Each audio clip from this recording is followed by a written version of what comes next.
Today on the Everything 80s podcast, we're going to look at why nostalgia is such a powerful thing.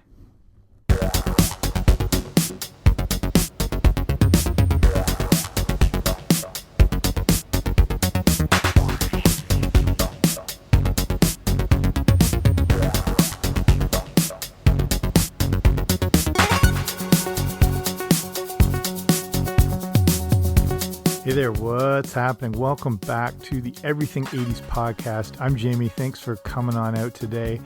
And this is just a bit of a different sort of topic. We're not looking at something specific, as an individual movie or TV show or toy related to the 80s, but it's about looking at the idea of nostalgia and why it's such a powerful thing and why it's actually such a powerful thing during the ongoing world global crisis.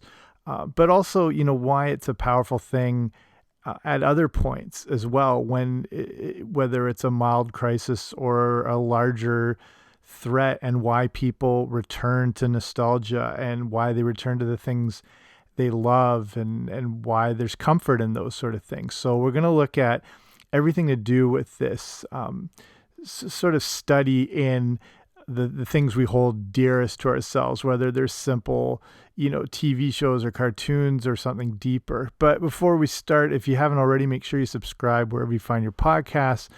I should be there. Okay.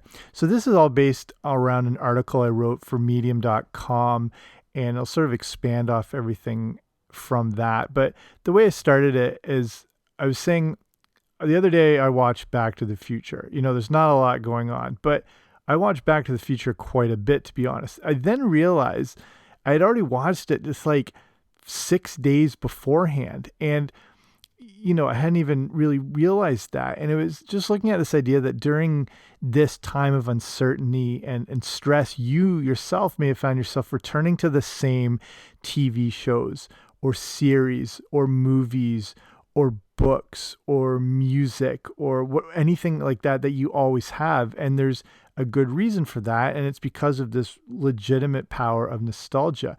Nostalgia brings us comfort, and during this time of a pandemic, we need comfort more than ever. So why is it that powerful a thing, and why do you prefer it instead of taking on new things? So let's look at this actual real effect. And, new TV shows, new series, new movies, they're great, but the problem is there's always a bit of a sense of anxiety with them. This might seem weird, but hear me out. The basic thing is you're not exactly sure what's going to happen with what you're watching or taking in. It may challenge you in ways you didn't expect, and you're not sure about the emotions you'll experience when watching them. Compare that to your favorite show or movie. You know exactly what's going to happen. You'll know how it'll make you feel, and you know where everything is going. This comfort and control are what makes us return to our favorite things during times of uncertainty. We may have those good intentions of starting new books or, that new TV series or new Netflix series or whatever, but there is a bit of an unknown that comes with that. This is a time when familiarity and comfort are really a priority. And it's why you're more likely to, rewatch The Office than start a whole new series. We crave that return to the familiar during times of stress, and that's what nostalgia provides. So nostalgia is this real powerful thing, and it's about a sentimentality for the past. It's something we're all craving right now too. Nostalgia is about a return to a time period that we associate with happiness.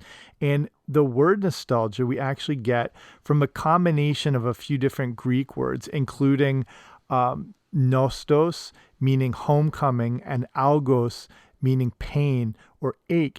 And nostalgia is quite literally this yearning or ache for the past.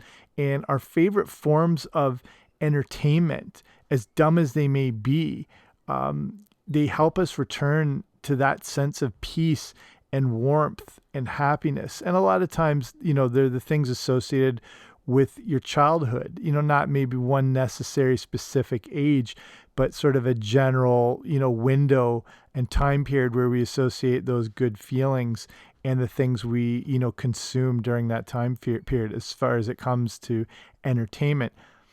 I don't know if you've watched Mad Men, but I highly recommend it. I think it's one of the best TV series ever created. I've watched the whole thing through, I think, 3 complete times. And it's in one of their best episodes. It's called The Wheel. And we see Don Draper really promote this idea and power of nostalgia and the return to the past. And the premise of this episode is he's selling Kodak film on the idea of renaming their slide projector. And they're not sure how to market this whole new idea of the slide projector, because they have the slide wheel. Depending how old you are, you might have to ask your parents what slides in a slide projector are. But the wheel goes around and each slide goes through and you see them, and they're just not sure how to market it. And at the time, Don Draper is going through his own sort of life crisis, and his marriage is rocky, and he's wanting to return back to when things were simple. And so in his whole presentation, he starts including pictures of his own family and starts working his way back. So you see his kids closer to the age they are in that current time. Then it's the pictures are going back a little more and the kids are a little younger, and then you start seeing the kids when they were first born, and then you see him on his wedding day, and then you see him when he's meeting Betty, his wife, and he himself is going on that journey back and that return to the past. And that's why he sells Kodak on renaming the slide projector the Carousel, and which carried over into real life, and that's what it was named. He uses his pictures, the pictures of his own past, to show nostalgia's power and our yearning to return. And that was the perfect way to sell it. And it's the same thing. He's going through this whole process too, and needing that familiarity. And that comes with those things that we hold dearest. You just look up on YouTube. If you just go to Mad Men and the Carousel or the Wheel, it's like a 3-minute clip. It's one of the best scenes in TV history, from one of the most brilliant series. So here I touched on something about the idea of, with all this extra time people have had, and you're like, oh, this was the time now I can start those new projects or hobbies or that book you were putting off. And then that hasn't been happening for a lot of people. And then you might have been wondering, should you feel bad for not have starting something new and using this time that was given to you? With whatever it was, a grand ambition, whether it was a big project or, just this little book you've been putting off, or other forms of entertainment you've had in your Netflix queue that you're going to get around to or whatever. And you just may have found yourself not pursuing those things. And then some may have a sense of guilt for not exploring something new, but there is no reason to feel that way. Challenging yourself is always important, but this might not be the ideal time to do so, or during any period of crisis or stress. If you've been able to take on new hobbies or explore tons of brand new content and everything, that's awesome, but you're really not required to do so. There will be plenty of time for all that. Right now, especially during tumultuous times or whatever, it's more about finding stability, and we get this stability from nostalgic things. The issue is those unfamiliar things, again, they have that sense of risk to them. It's not a substantial risk, but some risk nonetheless. That new book might not be any good, or it might be very good. The main issue is there's that sense of the unknown. And again, this is not an awful thing, but maybe it's not great when you're already feeling overwhelmed by everything going on in the world. Putting yourself under pressure to take on new challenges, hobbies, films, books, projects can end up overwhelming you with even more stress and anxiety. Even if it's just a tiny bit of anxiety, a small amount of anxiety is still anxiety. Broadening your horizons is extremely important, as it leads to expanding your mind and growth and new perspectives and new insight. But there's not a lot of comfort that comes from that. This is not about being ignorant right now, but it's acknowledging there's a crisis going on. And it's more about turning to the things that give us comfort and control. And that's what you may find. It's like, personally, like I said, I've watched Back to the Future again. I've seen this movie like 200 times, but I've still watched it like 3 times in the last month. I've rewatched the Indiana Jones trilogy, all the Star Wars movies. I've gone back, like even watching, depending on what you're watching on like Disney Plus or whatever, like watching old Simpsons episodes, anything that just sort of gives you that sense of just like calm, and you're like, I know what this is. This is familiar. This is comfortable. Another issue that's gone along with all this is the like exorbitant amount of content that is just bombarding us daily. And I did an episode on, it's sort of like a quarantine watch list special about, things 80s specific entertainment that is recommending during this time. If you haven't seen, if you're looking for new stuff or things you haven't seen in a while, just reminding you back about that. And it's something I touched on just like, and especially like recently with the new, is it HBO Max or HBO Go? It's like another streaming service among like 3 different streaming services within just HBO. And then the amount of offerings as far like the standards are like Netflix and then Hulu.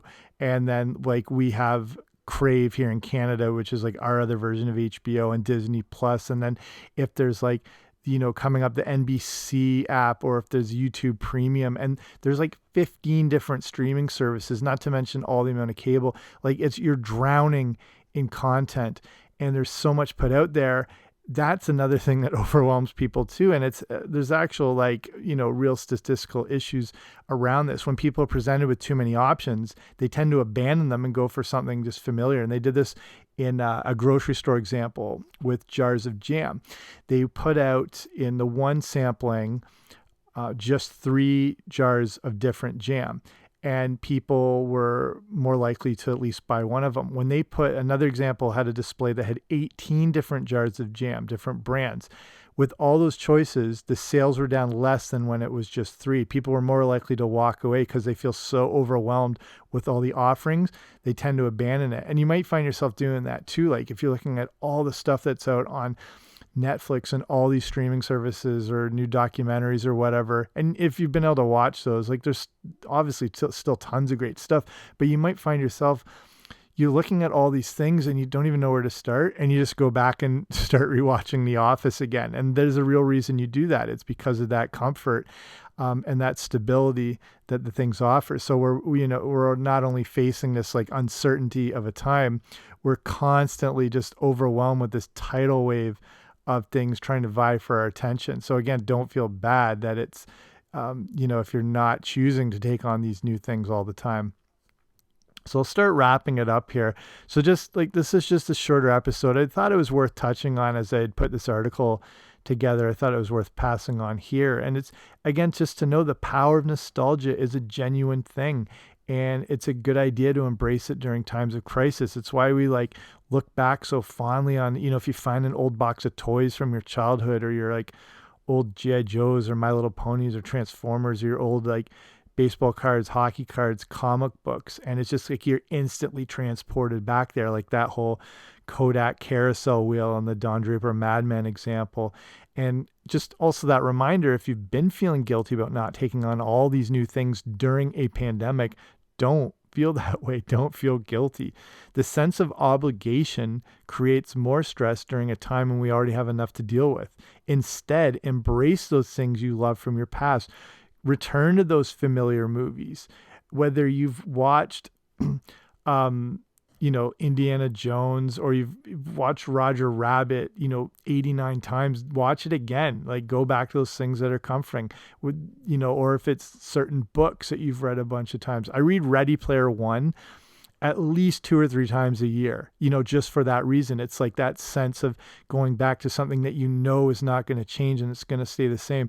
And that's another thing I really like about just using Mad Men as an example of being, just such a brilliant TV series, is like these things are set in a time where you can kind of like picture that they're happening whether you're watching them or not. And when you go back and watch them again, it's like picking up right where you left off, or like meeting an old friend, and same thing, and you feel like you haven't missed a beat, and you can jump right back in that world and experience all those same things that are going to happen. But again, you feel that little more familiarity, and you can, pick it right up where you left off and go for the journey. And since you know where it's going to go, there's just that sense of ease. It's, like that idea of like sinking into a warm bath, and that's what you get. And Mad Men's just one of those great examples of this world that's seemingly going on. And then when you come back to those things that you feel familiar with, each time you return to them, you're coming back with, a new life perspective, new ideas, new insights of your own. And now you get to see it in a bit of a different light again. And if you're like watching Empire Strikes Back again, now you're coming at it from a little new perspective, and you're maybe picking up new things you never got before because, your mindset's changed from just the passage of time and growth and everything like that. Same thing with books. Any classical books, whether they're, from your youth or a little older, adolescence, whatever, even music, like you can go back to the music you loved growing up, and now you're looking at it from a new viewpoint and you appreciate it in a new way. So those things can continue to bring you joy. So, whether it's going back to Dunder Mifflin or going 88 miles per hour, you're allowed all the comfort you can get right now. And that's the true power of nostalgia. So I'll wrap it up. Hope you found this interesting, or hope you take away something from it. Something, we can obviously all use, and speaking for myself as much. But thank you for the time, taking the time to listen to this episode. I know there's so many podcasts out there, so the fact you listen to this one means quite a lot. If you haven't already, make sure you subscribe wherever you like to listen to podcasts so you automatically get them sent to you. But I will be back soon with a new episode. Don't you dare miss it.